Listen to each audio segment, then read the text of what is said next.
otros, desde las grandes compañías en las que ha estado a aventurarse a esta nueva gestora que ha protagonizado algunas operaciones relevantes.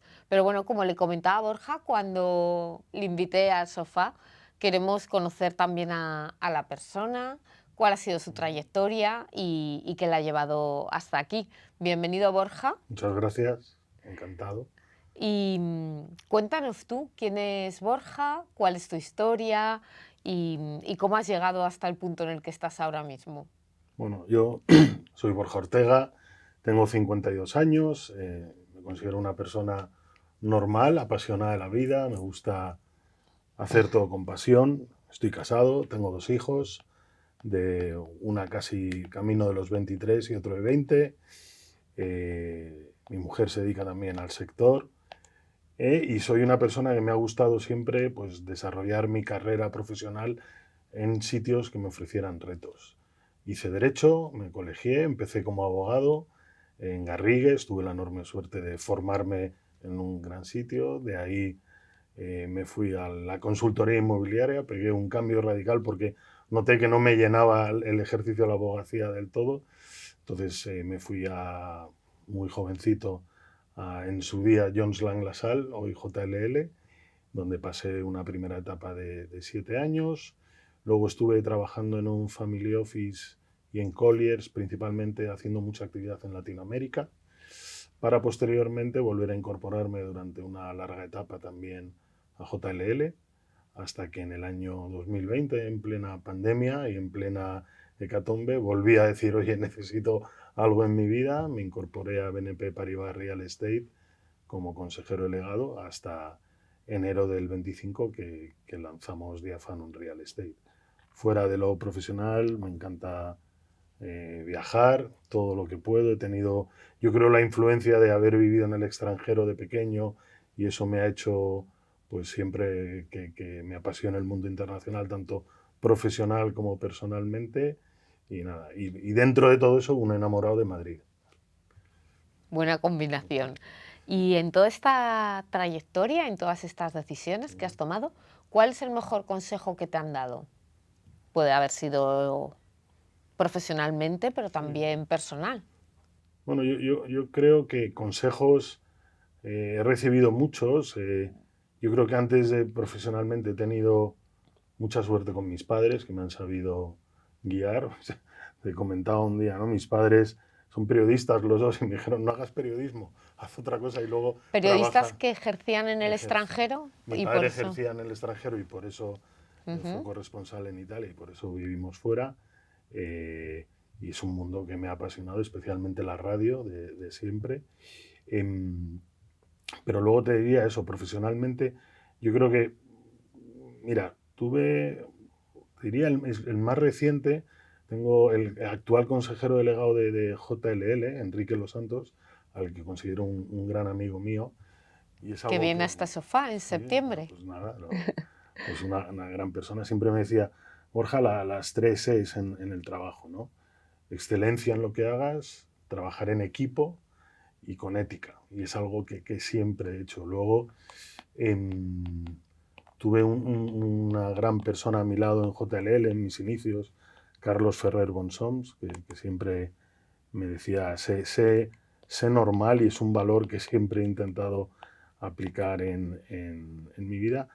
Y luego, una de las cosas que he notado al montar la gestora, y precisamente lo hablábamos esta mañana en una reunión, Nacho y yo, con una persona, es que a lo largo de una trayectoria ya extensa, no dejar cadáveres, no dejar, siempre intentar actuar con honestidad y si hay algo que no puedes hacer, no hacerlo, si hay algo que puedes hacerlo mejor, intentar hacerlo mejor, pero al final añadir valor, ¿no? Y eso lo hemos recibido.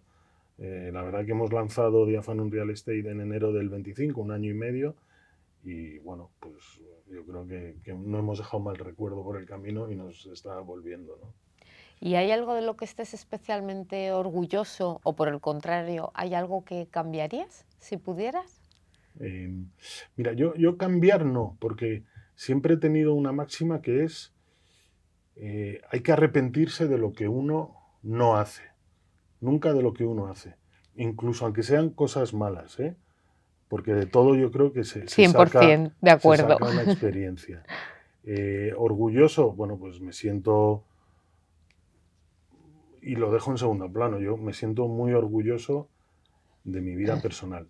Eso es lo primero. Me siento orgullosísimo de la familia que tengo, de lo que he podido crear, de la que recibí y de la que espero dejar. Y luego profesionalmente me siento orgulloso de que tengo amigos en todos los sitios que he estado, tanto clientes como compañeros de trabajo. Y eso implica pues, que más o menos hemos sido normales, ¿no?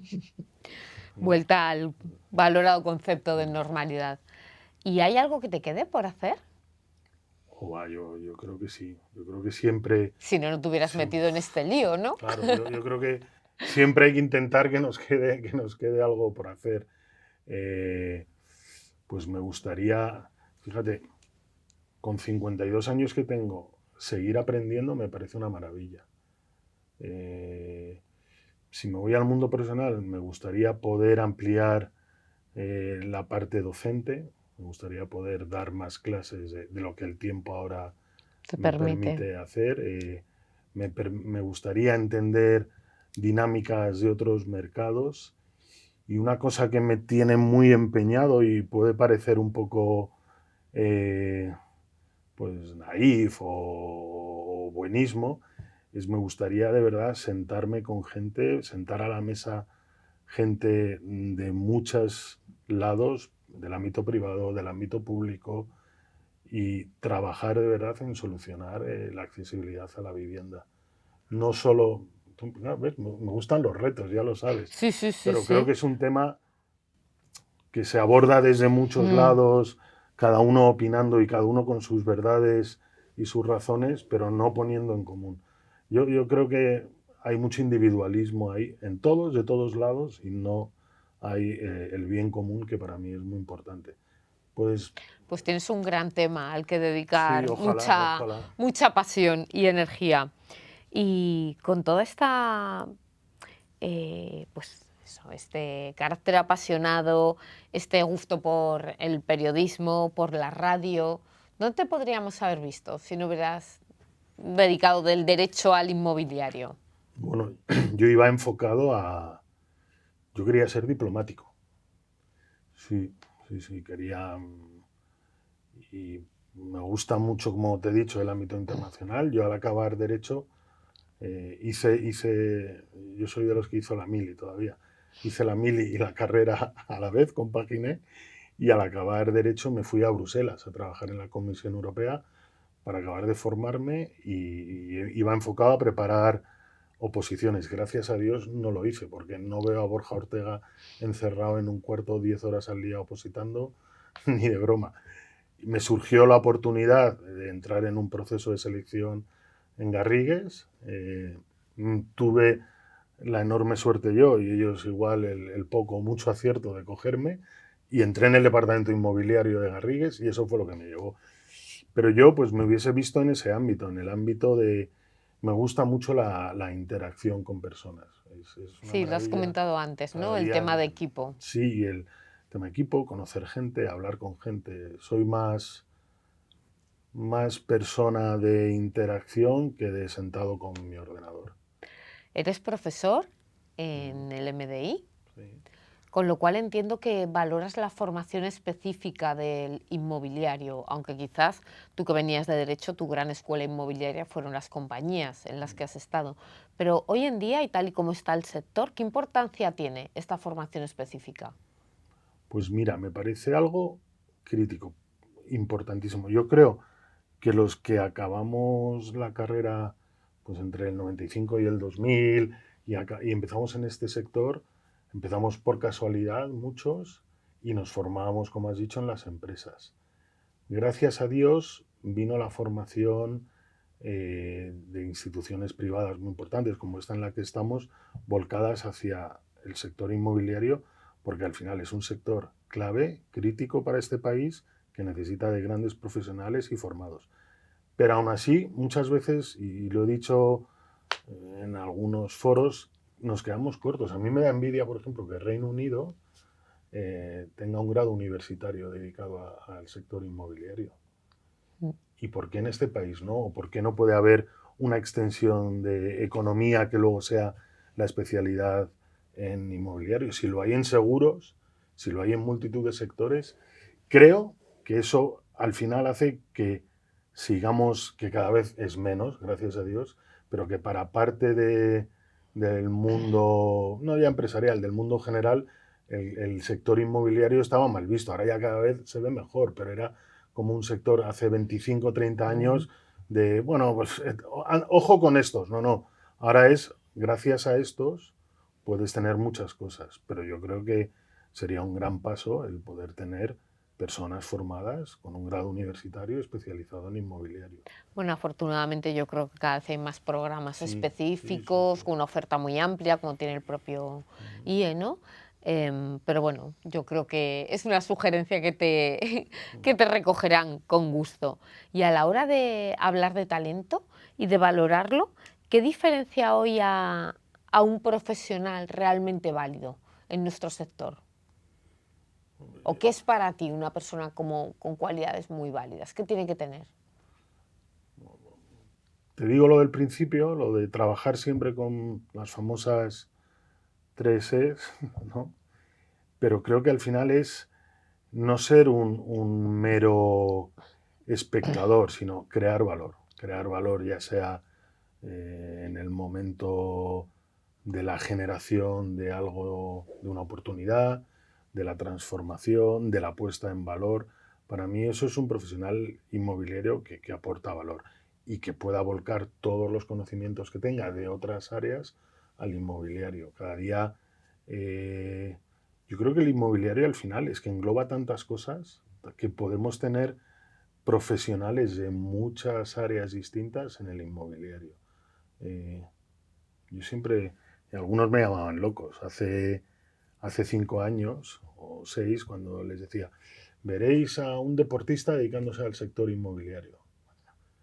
¿Qué dices? Digo, sí, porque cuando el inmobiliario empiece a ayudar a clubes deportivos en cómo tienen que desarrollar su producto inmobiliario, habrá un momento que será un deportista el que diga cómo se desarrolla o cómo se diseña parte del activo. Cuando se haga un hospital, habrá un médico o unos médicos que dirán qué necesidades específicas tiene. O sea, el inmobiliario, gracias a Dios, ha evolucionado muchísimo, ¿no? Sí, aparte de sofisticarse, ¿no? Sí, claro. Y depurarse, que yo creo que ha contribuido en esa buena imagen que comentas que hay ahora. Y Miquel nos dejó, Miquel Echevarren, que es miembro de nuestro comité asesor, y nos dejó una pregunta que nos gusta repetir a todos los entrevistados, precisamente con esta evolución del sector. ¿Hay algún mito que consideras que aún sobrevive en el sector inmobiliario que te gustaría desmontar? Es decir, la típica cosa que se repite, pero que tú crees que no es verdad, más allá de que ahora tengamos mejor imagen. Pues yo creo que me encantaría borrar del mapa la palabra o expresión apicutre, ¿sabes? Me encantaría porque ha sido un sector, incluso por gente que se dedica y ha tenido responsabilidades en el mundo de la intermediación, un sector mal visto, ¿no? Y para mí es un sector clave, un sector que genera valor. Las consultoras inmobiliarias, gracias a Dios, han evolucionado muchísimo y tiene valor buscar una oportunidad, ofrecérsela a alguien que la compre, pero no ser un mero presentador de papeles, ¿no? Me recuerdo que hace años Alfonso Benavides, que creo que también ha estado por aquí, nos Sí, ponía...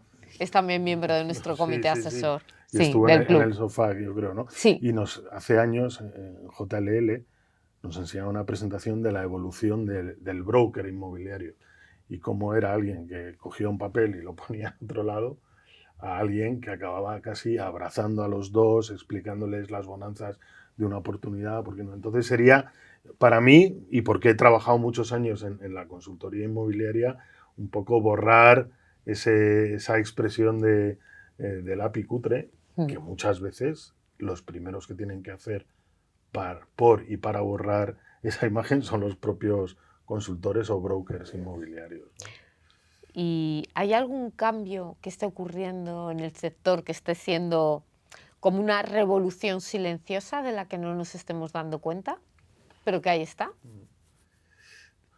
Pues mira, puede, y lo ligo con lo que acabo de decir, que ha evolucionado tanto el sector, hay cada vez más gente que se dedica al sector, que yo creo que hay un riesgo de la desintermediación. Es decir, que compañías que se dedican a la consultoría inmobiliaria, que como no evolucionen, no van a tener un papel importante que jugar. Es decir, realmente tienen que añadir valor. Temas como la inteligencia artificial, que todos la vemos en muchas cosas, se está metiendo en todo nuestro mundo inmobiliario cada vez más. O aprendemos a trabajar con ella o llegará un momento que ella nos utilizará si no tenemos cuidado, ¿no? Y luego el entender a la sociedad cómo va demandando productos inmobiliarios cada vez más específicos o distintos a lo que tradicionalmente creíamos. Perfecto. Antes de comenzar con las preguntas de los socios, que hemos recibido muchas, yo te lo comentaba, ¿no? Creo que por la curiosidad que despierta quizás tu perfil y también, bueno, pues el nuevo proyecto en el que estás. Quería lanzarte una pregunta mía, que es que, bueno, tras muchos años en grandes compañías, como has explicado, decidiste incorporarte como socio, bueno, en realidad montar, ¿no? Junto con Nacho Sobrino, Diafanum Real Estate. ¿Qué es lo que te convenció o qué es lo que te decidió a emprender por tu cuenta a que fuera este proyecto en concreto, ¿no? Colaborando con Diafanum? ¿Y qué ventajas crees que podéis tener como firma gestora boutique, por decirlo de alguna forma, frente a grandes compañías? Yo creo que lo primero que te mueve a hacer algo así es un factor o un origen en tu decisión personal. Circunstancias personales que hacen pues eso, que ya te decidas. Gracias a Dios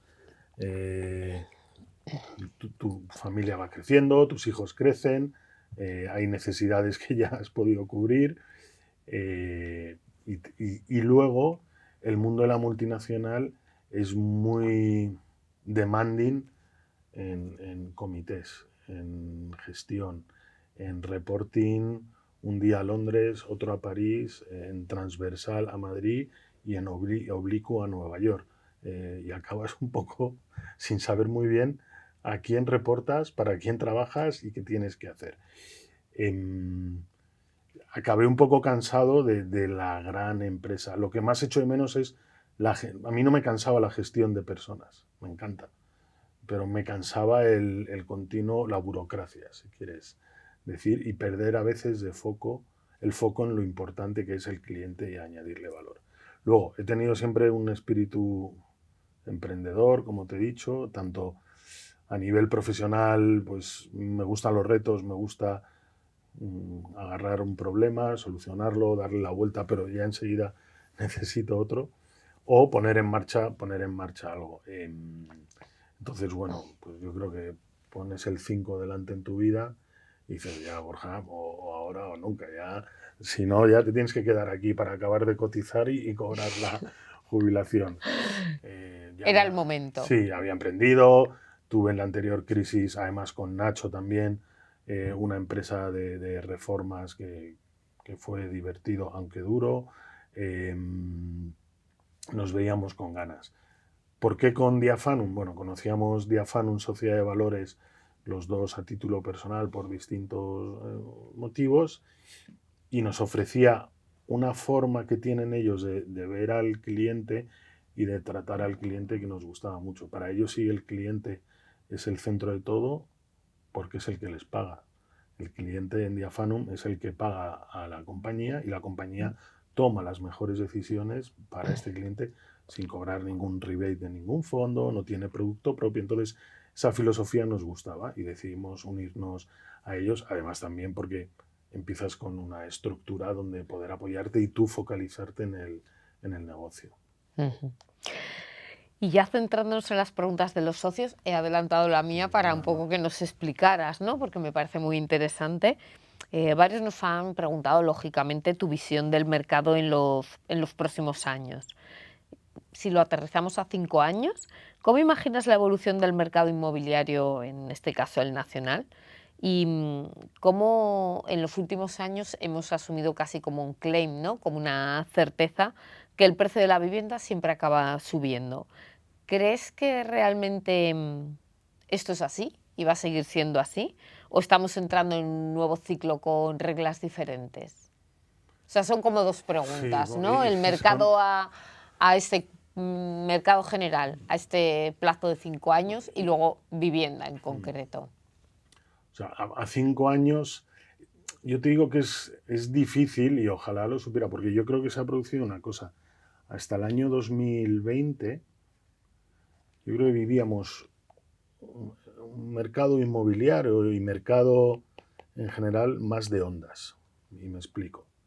Tú sabías cuándo subía la ola, cuándo bajaba, cuándo subía, y más o menos eran periodos entre 5 o 7 años. A partir del 20, que sufrimos, por desgracia, el COVID, que fue horroroso en impacto humano, pero fue un grandísimo experimento social también, porque fueron capaces de en 48 horas encerrar a toda la población de las economías avanzadas en su casa. Y a partir de ahí ya no vivimos una economía de ciclos, vivimos una economía de picos totalmente, porque hoy tienes un COVID, de repente mañana tienes una guerra que es impensable que en el año 2026 estemos a chupinazos aquí al lado, y está pasando. Entonces nos hemos acostumbrado a una nueva normalidad, que es una palabra que no me gusta mucho, Creo que es pero que es así. Pero claro, decir que va a pasar a 5 años si de repente viene otra pandemia o resulta que en 4 años la distribución se hace toda con drones y el producto logístico que hay hoy en día no vale o hay que adaptarlo, es muy difícil. ¿Yo qué creo que va a pasar? Que todo va a llevar una evolución constante, sobre todo en sectores, yo creo, del mundo, todo lo que engloba el living, es un sector que claramente ha venido para evolucionar, para quedarse, para seguir profesionalizándose, institucionalizándose, pues temas como las residencias de estudiantes. Podemos creer que ya está todo hecho, yo creo que queda mucho por hacer, por ejemplo, en ese mercado. Y luego, si me lo llevo a vivienda, que era la segunda parte, por desgracia creo que hasta que no se vaya cubriendo el gap tan grande que hay entre oferta existente y demanda, pues vamos a seguir con, yo creo que unos precios que van a tender a estabilizar o que la subida no sea tan ya. salvaje, pero en la medida que se produzca oferta. Y ahí hay un papel muy importante de creación de oferta. Aquí preguntan por el nuevo tipo de inversor, que es algo que comentábamos tú y yo también antes, en concreto por los family office españoles, cómo están incrementando su exposición al inmobiliario. Y tú me comentabas en otro momento, ¿no?, que también la están sofisticando, Sí. no solo incrementando. ¿Qué buscan realmente cuando invierten hoy y qué ha cambiado respecto a hace 10 años? Y yo añadiría, ¿qué notas tú diferente en cuanto a lo que demandan, ¿no?, en esa gestión o en esos servicios? Yo creo que, al igual que todo el sector, pues nuevas generaciones de personas que se encargan de dirigir los family offices o patrimonios privados, pues van teniendo otra visión y acomodan a todo lo que ha habido en el sector inmobiliario. Entonces, una gran parte de su voluntad de tenencia de activos sigue siendo patrimonio y asegurar un ingreso de rentas vía activos inmobiliarios, pero han entendido que también pueden invertir en inmobiliario con un perfil más de valor añadido, buscando una TIR determinada en un periodo de tiempo, con un múltiplo de equity adecuado. ¿Qué ha ocurrido?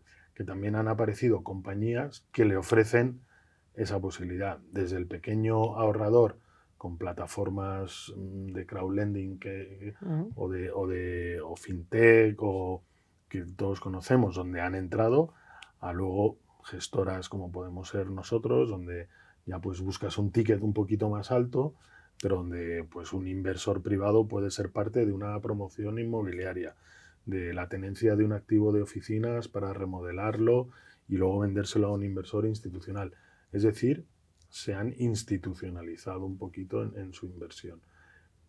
El real estate, el inmobiliario, gusta muchísimo en España. Hay gente incluso que dice que por cada euro invertido en financiero, entre 2 y 2,5 están invertidos en inmobiliario de distintas maneras, y es un mercado con fundamentales que el inversor privado lo ve también. Luego hay otro tema que es también el beneficio fiscal que puede tener invertir un porcentaje mínimo en un desarrollo inmobiliario o de private equity o lo que sea, pero ahí siempre nosotros venimos y decimos, bueno, eso ponlo en segundo plano. Primero mira que tenga sentido la inversión inmobiliaria en la que vas a entrar, y luego Luego ya ves el si es mejor, colateral, pues si el ¿no? colateral fiscal es mejor, pues mejor, ¿no? Y en estas decisiones de inversión tendemos a creer que todo depende de los números, ¿no? Pero ¿hay algún otro componente que sea realmente determinante o relevante cuando se va a cerrar alguna operación? Pues sí, yo creo que tú el Excel lo puedes perdón, rellenar como quieras, ¿eh?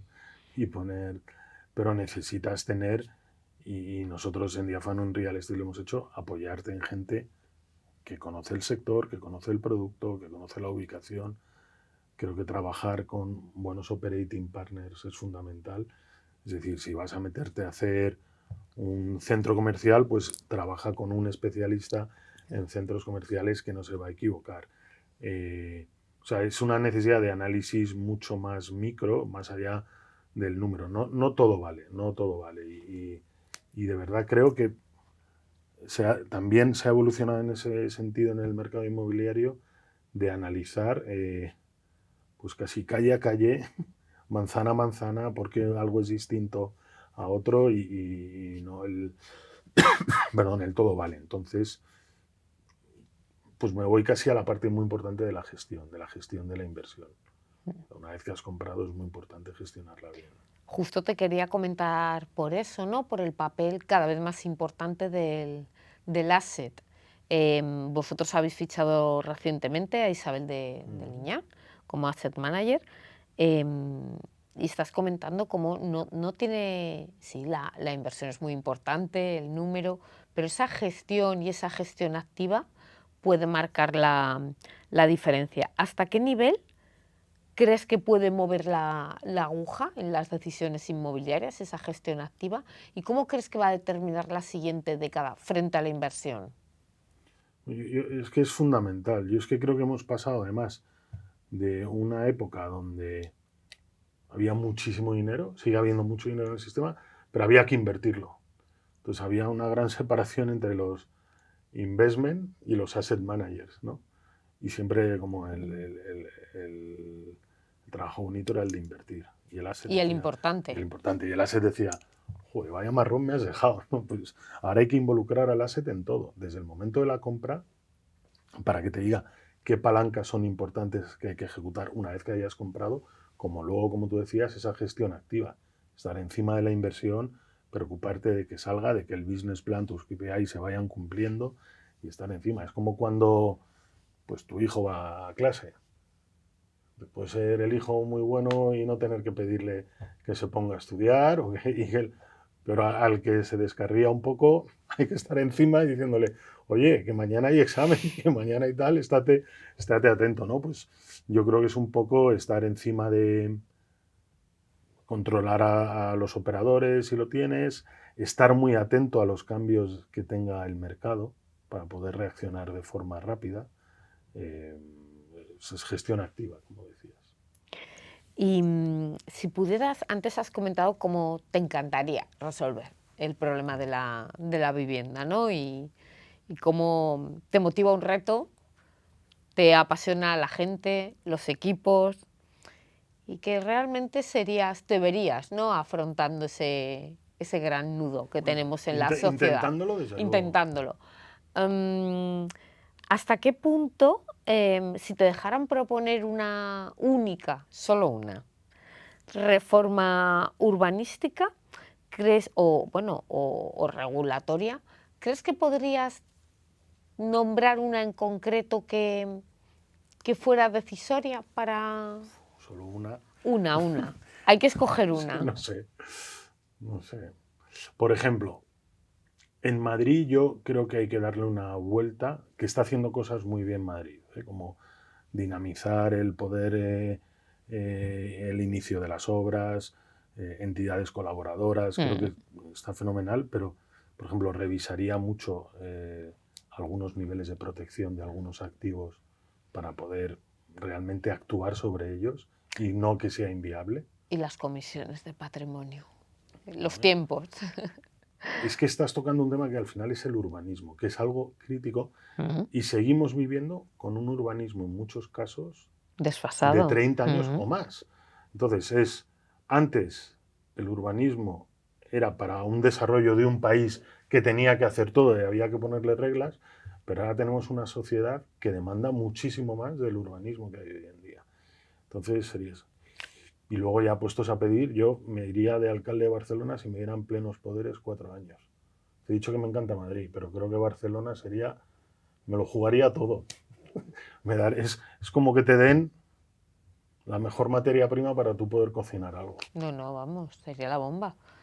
Pero claro, Me voy de vicealcaldesa te si tienen que dejar quieres. hacer, ¿eh? Sí, totalmente. Me acabo de Y, meter en un jardín muy grande, pero bueno. pero una ciudad maravillosa y que puede ser apasionante. Por pedir, estábamos Hombre, pidiendo una cosa. ¿Y cuál de las, o qué tendencia del sector crees que va a ser la más importante en 5 años? Y por otro lado, ¿crees que hay algún tipo de activo o segmento que ahora mismo esté sobrevalorado y que no le ves tanto futuro? de nuevo, pensar mucho en ubicaciones. Yo tendencia, creo que hay una parte que cada vez está teniendo más importancia y la va a tener más y se va a trasladar a más sectores, que es la parte operadora, la parte del operating. Yo creo que hay activos que se van a empezar, activos tradicionales donde se van a empezar a operar de otra manera. Y me estoy refiriendo a que igual las oficinas se operan de una forma totalmente distinta dentro de 5 o 6 años a como están hoy en día. Y ya ha habido cambios y ya ha habido iniciativas más allá del flex. Pues ves a compañías como Colonial o Merlin que han creado sus propias, o han comprado o han creado sus propias compañías. Pero ¿por qué no la logística también se va a empezar a operar de otra manera? Entonces creo que va a haber una tendencia de cambio en la relación tradicional propietario-ocupante.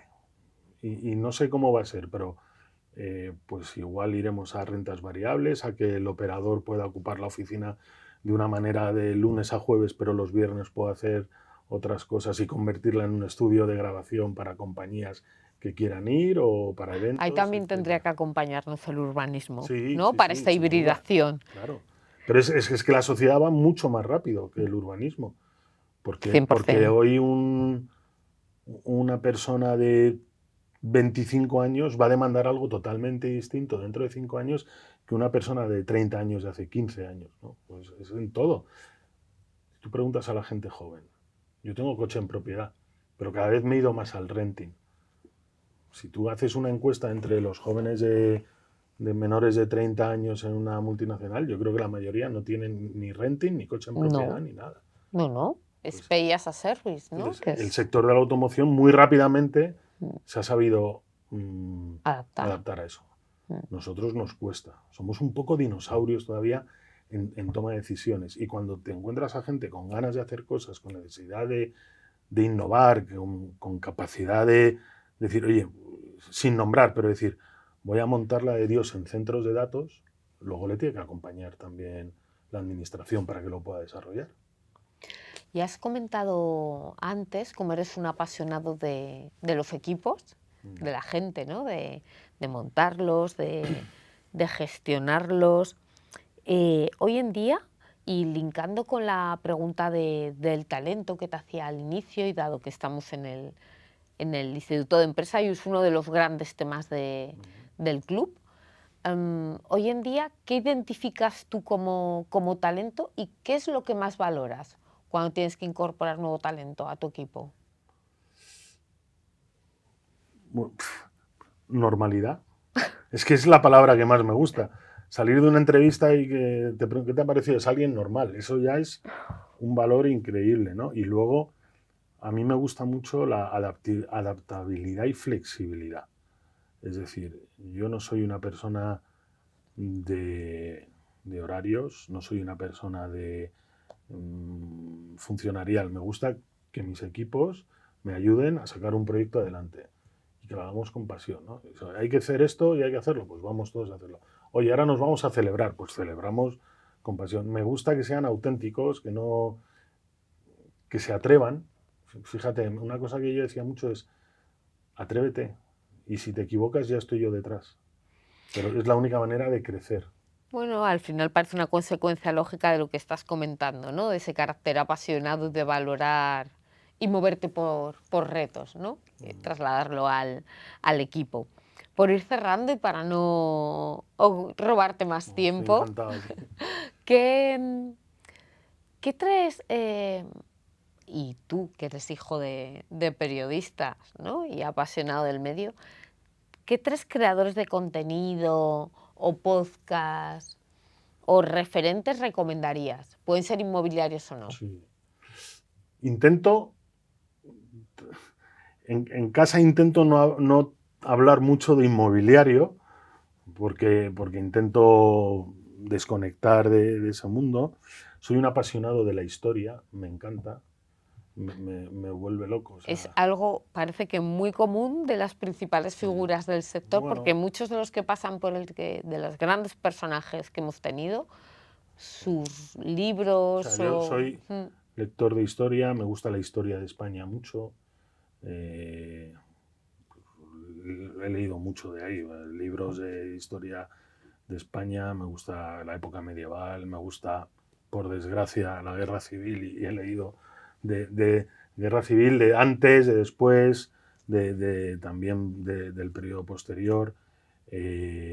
Podcast me gusta, bueno, un podcast que supongo que lo habrá nombrado más gente, pero a mí me encanta, que es el de Memorias de un tambor, me encanta, me lo escucho muchísimo cada vez. Tengo casa en Galicia y muchos días el viaje me lo hago escuchándome el podcast.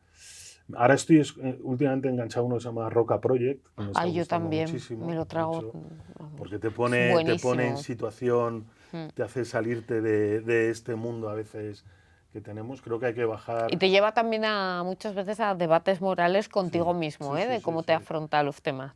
Yo creo, en mi cabeza siempre es una cosa que de repente tengo muy claro por dónde voy y de repente digo... A mí me pasó recientemente con uno que subió. ¿Y 3 libros que nos recomendarías? Pues no sé. Mira, me releí uno, además, y que lo haga, Un mundo feliz, de Aldous Huxley. El de Aldous Huxley. Lo leí hace muchísimos años y el verano pasado me lo releí y da un poquito de miedo. Porque es que alguien en los años 30 fuese capaz de... Yo es un libro que leí en la universidad y ya como que te removía y decías, Pues madre si mía. lo lees ahora, ves mucho más Mucho cercano cosas que dice el libro a cómo va este mundo en el que vivimos, ¿no? De un individualismo total frente al bien común. Luego, no sé, pues me gusta Pérez Reverte muchísimo, he leído todo. Bueno, tiene lógica, ¿no? Con tu gusto por la historia también. Pues, Línea de Fuego me parece un librazo increíble, aunque es muy duro porque relata la batalla del Ebro, no sé, toda la historia. La enfermera de Brunete, buenísimo. Relata también, aparte de el último judío, que es la historia de un judío cuando la expulsión Sí, de lo he España. leído. Pues, ya, por ahí voy. Porque inmobiliario, de verdad... Acabas saturado. O sea, te lees muchos papeles, te lees artículos, te lees todo. El libro, el memento inmobiliario y el memento fiscal. Suficiente. Sí. Y antes de cerrar, y abusando un poquito más de todas las cosas interesantísimas que nos has contado. ¿A quién crees que deberíamos invitar por nuestro sofá? Tenemos a que pase por el sofá. Próximamente tenemos invitada a una mujer que creo que es un gran referente, Concha Osaka, Enrique Los Santos, que has hablado antes de él, vendrá también. Te lo hubiese dicho. Sí, aquí tenemos la fortuna de que lo ha aceptado, ¿no? Se ha animado. Yo os animaría, no sé, fíjate, España ha atrapado y ha traído mucha gente extranjera que vino a trabajar en inmobiliario y se ha quedado atrapada en Y que están gestionando desde España hacia afuera, sí, también, mucha gente. También. Entonces, no sé, pues personas como Humphrey White, que es el CEO de Knight Frank, creo que os puede aportar esa visión de un extranjero en España. Thierry, de IVA Capital, también os puede dar esa visión de, oye, un francés que vino a España, se quedó y ha desarrollado una grandísima carrera en España, ¿no? Al final son perfiles que creo que van a ser interesantes para la audiencia. Pues muchísimas gracias, Borja, por tu tiempo, por tu pasión, por invitarnos a soñar que los retos pueden hacerse y verlos como una forma de llevar la vida en general y la carrera inmobiliaria en particular. Muchas gracias a todos y nos vemos en el siguiente sofá inmobiliario del IE Alumni Real Estate Club. Gracias, Borja.